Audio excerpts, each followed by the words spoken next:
which is, of course, understandable, but not action of the board. So, you know, it's up to the board, quite frankly, whether you want to proceed without the applicant. I'd like to give the option for there to be a discussion for whether or not we want to move forward with this, or offer the applicant the opportunity to continue with the next meeting. You can discuss it amongst the three of you and make a determination as to what you'd like to do. I would go for going ahead with it and moving forward. Likewise. Okay. Okay, All right, we're in agreement to move forward. okay, all right. Then, I'm sorry, you can carry on. I'd like to open the floor for public comment. And the applicant is no longer here. Want to open discussion amongst the board members?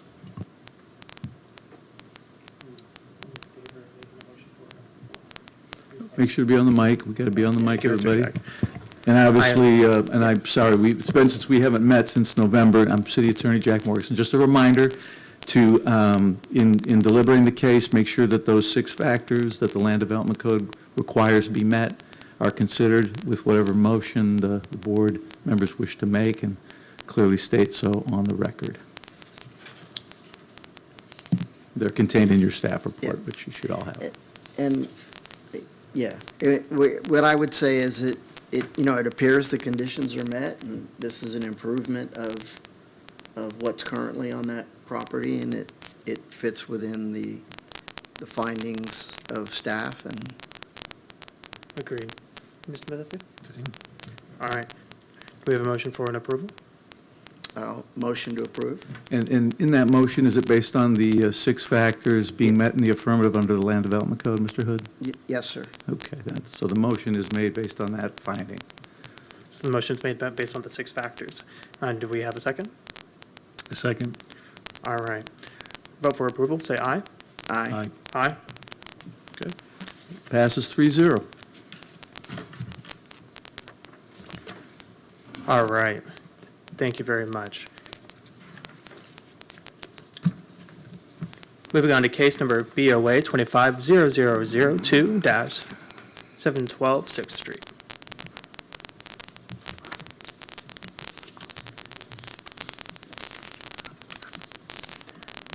Just to confirm, before we move forward, do we want to offer them? Yeah, the applicant will have the same option afforded to the applicant, I think, Mr. Chairman, is correct? The applicant is here for this. Here. Yeah. So, yeah, I don't mean to take away that, Mr. Chairman. You can provide that to the applicant, that option, and seek it, whether he wishes to go forward or Okay, we would like to provide you that we usually do have between 5 to 7 members, and tonight we are 3. So for your, Just to clarify, the board, a full board is 5 members and 2 alternates, 7 individuals. And we have a quorum tonight with 3, but we don't have a 5-member board here. And the Land Development Code, in order to approve a variance, would require 3 affirmative votes. So you have 3 folks here tonight, but, you know, in the event that, you know, it's not unanimous tonight, there would be a chance that, you know, you may have a better odds, as it were, with more attendees, at least mathematically. So historically, the board has always given the applicant the option as to whether to proceed on and carry on with the 3 attendee quorum tonight, or to continue to the next regularly scheduled meeting and hope for a full board. So it's up to the applicant, but if you'd come to the microphone to advise what your decision yeah, is please for open us. this public comment. And state your name and your address and what you'd like to do. Yes, I would like to move forward. I'm sorry, it's loud. Good evening, board. My name is Jonathan DeLulo. I purchased the property over at 712 6th Street from my grandfather 3 years ago with the dream to build a home there eventually. Finally, April of this year, I applied for my building permit. Every department approved my plan besides zoning. They reached out and said I was missing 1,250 square feet. So they recommended me doing a lot area variance. So that's what I ended up doing because I did not create the hardship. So that's all I'm going with. Thank you. Thank you. Okay. So good evening again, Stephanie Streeter, Senior Planner. So So tonight I am presenting BOA 25-00002 for 712 6th Street. So for background, this is zoned R2, single and two-family dwelling. The zoning district minimum requirements for minimum site area are 7,500 square feet for single-family dwellings. The existing conditions, the site area is 6,250 square feet. So the applicant submitted a building permit in April 2025 for a single-family dwelling, which was disapproved by our department. The lot is non-conforming to the R2 development regulations, so they are required to get Board of Adjustment approval because their site area does not meet. Research determined that the lot split was done by warranty deed in 2022, which was provided in your staff reports. The applicant was the grantee on the warranty deed. Further, staff did reach out to Osceola County Property Appraiser's Office, who confirmed the split was done by the warranty deed. We did review of the legal descriptions. The deed in 2012, which was provided to the original grantor of this warranty deed, stated lots 13 through 16, block 8. The warranty deed in 2022 states the east 62.5 feet of lots 13 through 16, block 8. So it was done through that warranty deed where the applicant was the grantee for. The city's formal lot split process was not completed, which would have verified both lots met all development regulations for the R2 zoning. Again, staff did go back and looked at both parcels, the apparent parcel and the new 712 6th Street, and confirmed no lot split was done for either of those lots. So this is the graphic depiction of the zoning map and the graphic depiction of the future land use map for medium density residential. And this is the survey, again, to fit on the screen. It is sideways, but that is where the single family proposed. That is also in your staff report at a better angle for you to show it does meet the setbacks. However, again, the lot split was completed through that warranty deed, so the hardship was not done by the city. So with that, staff is recommending denial of the requested variance from the Land Development Code, Chapter 3, Article 5, Section 3.5.2.c to build a single-family home on a 6,250 square foot lot. And the Board of Adjustment shall make the findings that the requirements of the Section 1.3.2.d.2.e have or have not been demonstrated by the applicant, and again requesting denial of BOA 25-00002, findings of fact. The applicant and staff are available for any questions. I have a question for you, Ms. Trader. Yes. If there was a potential denial, what would be the next availability for this land use? It's potentially, they would have to potentially sell to any neighboring lots so that they may combine and have it for there, and then in the future, if someone were to, in either of those neighboring lots could demo it, there's different potentials, but it would have to be combined in order to meet the current standards with another lot. Understood. And are there lots neighboring it that are currently open? No, there are two, I'll go back to the aerial. There are two single-family homes on either side. So prospectively, if this was denied, there'd be a lot that would have to be adjoined with by one of those neighboring properties, correct? Correct. Okay. Or rejoined, Or in this rejoined. case, because it was Because it split was from split. the property closer to Illinois. Understood. Thank you, Ms. Trader. Mhm. I have a question for you regarding the the lot being non-conforming to this standard, the current land development standard. Are there any other non-conforming lots, like, within view of this current non-conforming lot? Yeah, I think that I apologize for interjecting, but the Board of Adjustment is to not take into account, if you will, similar properties that are non-conforming or that are conforming in other areas. It's supposed to just solely focus on the code as it relates to the application. I understand the relevance of the thought process, but I think that's why the code is structured as it is, to discount those considerations in guiding the board to a decision. So, Thank you. yes, sir.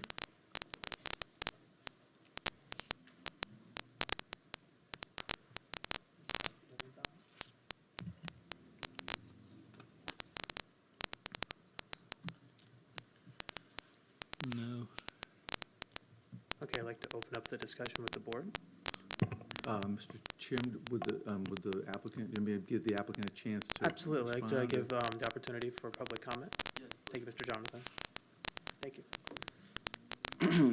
I would like to state that in 2022, I did purchase this property from my grandfather. So I did not create the hardship. I see that they said that I was the grantee. Yes, but I did not submit the lot split or anything like that. I purchased it. Another thing is there's actually is a couple properties only 3 blocks from me that weren't lot of records, and they built one single family home on that one. Back in 2023, the board approved it. It was 791 on 3rd Street, so which is 3 streets from me. And they applied for a lot area variance because they needed 9,200 square feet.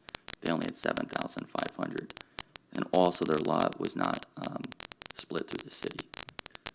So, just something to keep in mind that that property. I actually can bring up this sheet here to show you guys. If you'd like to put it on the overhead, because it's going to become I can give the board some history, I think, on that particular matter, because I've been counsel to the board for some time.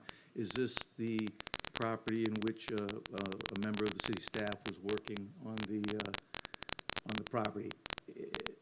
The case that's being presented by the applicant as an analogous case to tonight, I would just give you by way of background, differs to the extent that the city recognized that the city had created a detriment and a hardship to the applicant in that case some time back because of a city representative working with the applicant and going forward on the endeavor to a point where then it was realized that a variance would be needed. And so the hardship was determined by the Board of Adjustments to have been created by city staff and therefore not by the applicant in that case. Mr. Jonathan, a question for you. Yes. During the prior to your purchase, did you reach out to our planning and zoning office to determine its potential for building use? No, I did not. I did not reach out to the city. At that time in 2022, I was living on that back lot. I had a small property already on that lot. It was a shed that I stayed in all throughout high school. So when I received the lot, I just learned what a lot of record was. I had no clue. I thought that was always a vacant lot there. So when I purchased it, no, I thought I could put a house there because it met the road frontage, 62.5 foot by 100. So I personally thought that was enough square feet to build a home there. Okay, thank you. Any other board members have any questions? Does your grandfather still own one of these properties? My grandfather passed away less than a year ago. So no, he does not own the property anymore. What about any other potential family in the surrounding area? Yes, my mother owns that property next door. Okay, So I would like to try to build a house next to her. I Is understand. the whole reason why I'm doing this. The permit I did pull was an owner-builder permit, so I'd like to build a house for myself. I understand. Are there further questions? Remember to call for public comment, Mr. Chairman. And I'd like to call for public comment. Sorry. We'll close. I did do it. All right, I'd like to open up a discussion with the board. So I want to discuss 2 matters with the board here today. One is that there is a neighboring lot. Thank you. There is a neighboring lot that is technically owned by surrounding family. So the prospective use of that land could still be within the city limits, still within the city variances and codes, and not having the due diligence to reach out to the city to understand the process of building a property is a hardship on the applicant, not on the city. So I'm trying to weigh and balance the opportunity for someone to build a home and working through their process of learning while they're moving about that, and also trying to balance the fact that there is the possibility for this split lot to be rejoined and move forward from there.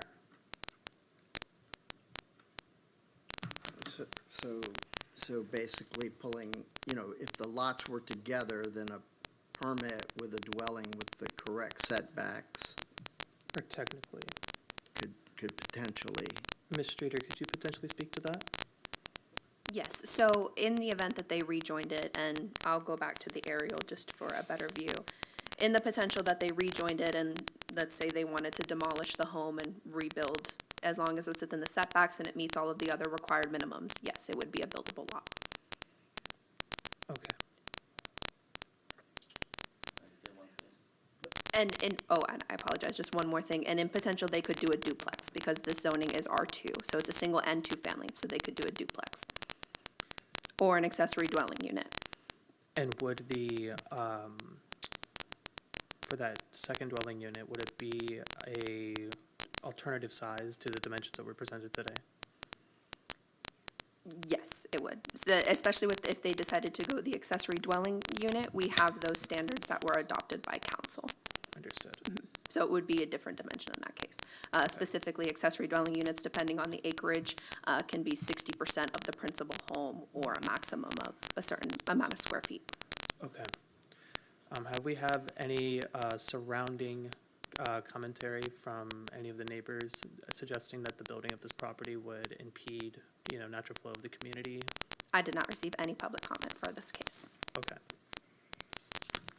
So, quick, I think, I do believe in the packet, at least I have something submitted, I think this is incorrect, in the right packet from Mr. Hoover, is that correct? That was for the third case Oh, that we are continuing. I apologize. yeah, that's the wet I apologize.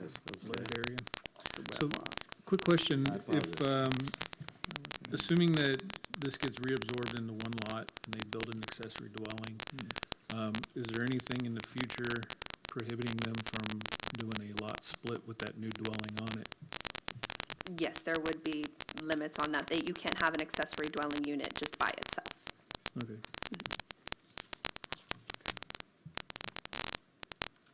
Any further comments? I think the applicant wanted to speak. Yes, please, Mr. Jonathan.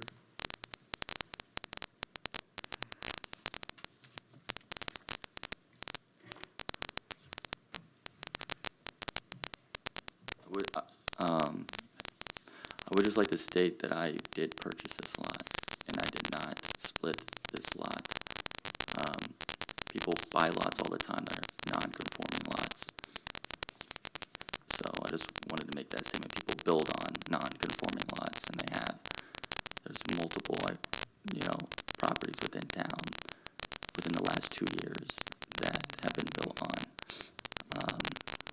So that's the statement I would like to make, that I purchased this property. I didn't get this property gifted to me. I worked for this property, so that's what I like to say.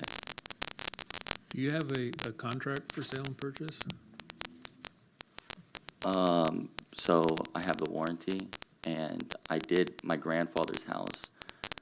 I've worked on his property. I pulled a roofing permit. I paid for his roof.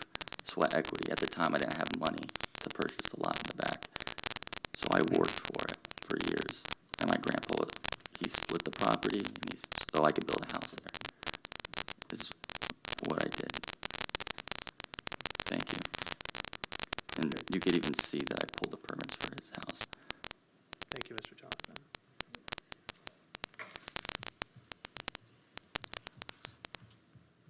Do we have any other further comments?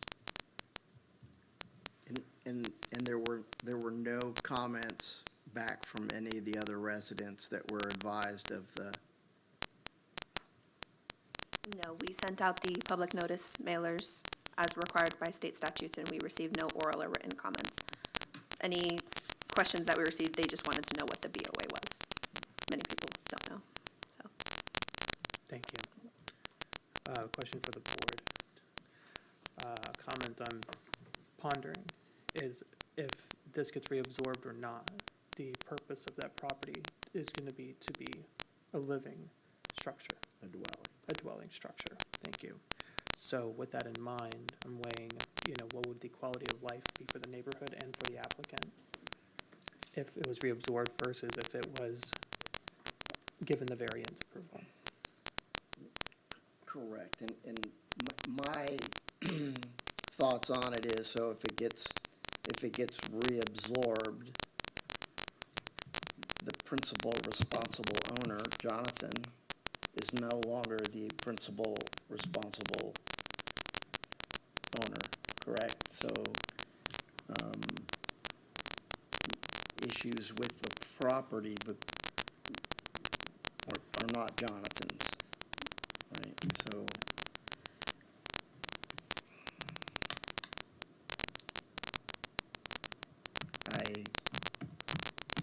Just a reminder, just to help the board, refocusing on the 6 factors, and kind Yeah. of weighing through them and reviewing, because that is your guidepost. And whatever decision you make, but those are the 6 factors that you have to consider. And it's narrowly tailored to those 6. And so the applicant has presented feedback to those 6, and I believe the staff report has as well, to help you with that. Those are the bullet points, I guess, that I would just remind you all to consider.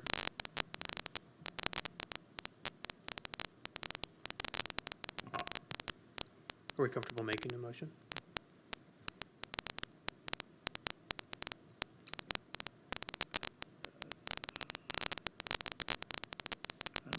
I'm re-looking over Yes, sir. the Take your time. Absolutely. items. Yep. Yes, please, Mr. Jonathan. I just wanted to state that I do pay taxes on this land every year, and I pay single-family home tax for this property for as long as I own it. And for the rest of my life that I own this land, I will own this property. I will be paying taxes on it. Just wanted to state I've paid taxes on it for the last 3 years. Thank you.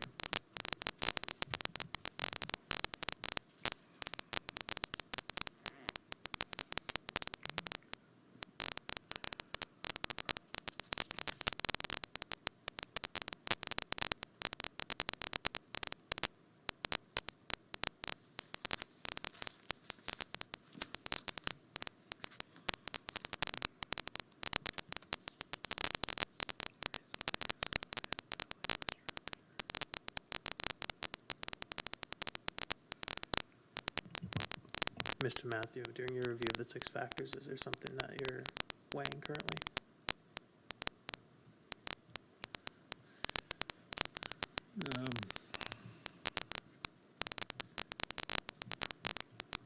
What is this, action for approval? It would be C. Literal interpretation of provisions of these zoning regulations would deprive the applicant of rights commonly enjoyed by other properties. And then it has in quotations, not allowing me to build a home would bring me hardship. And then it goes on to state literal interpretation of the provisions of these zoning regulations and review.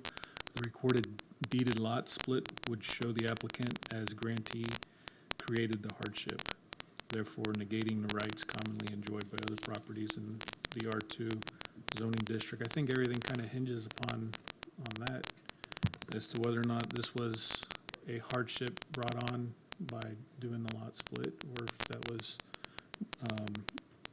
something that I guess was the result of the city's zoning, right? Agreed. For me, it was really more around D, right? The variance, if granted, reasonable use of the land, building or structure, and the setbacks on this would meet the code for setbacks. proposed structure does meet the current setbacks for R2 zoning.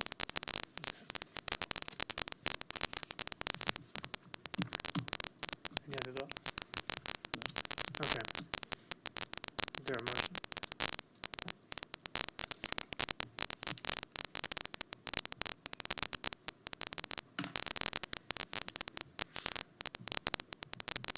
I'm,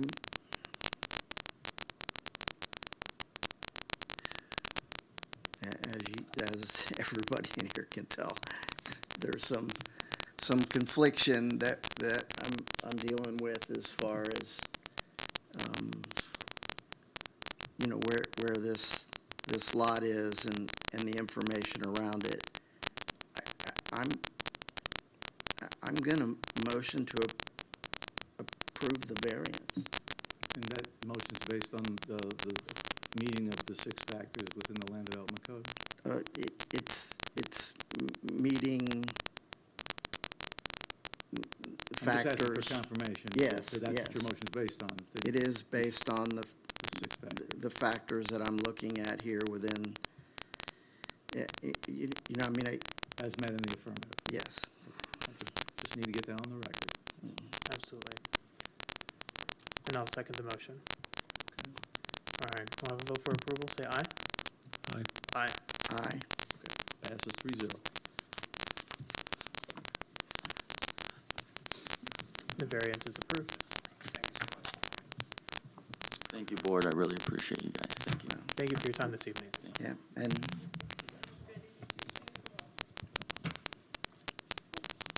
The third The third item, the applicant has requested to continue that to the August 13th meeting. So if we could get a motion to continue it. I have a motion, second. second, All those in favor, say aye. Aye. aye. Aye. That'll be heard in August, okay. All right. This meeting is concluded. Thank you for your time this evening. All right, gentlemen. And thank you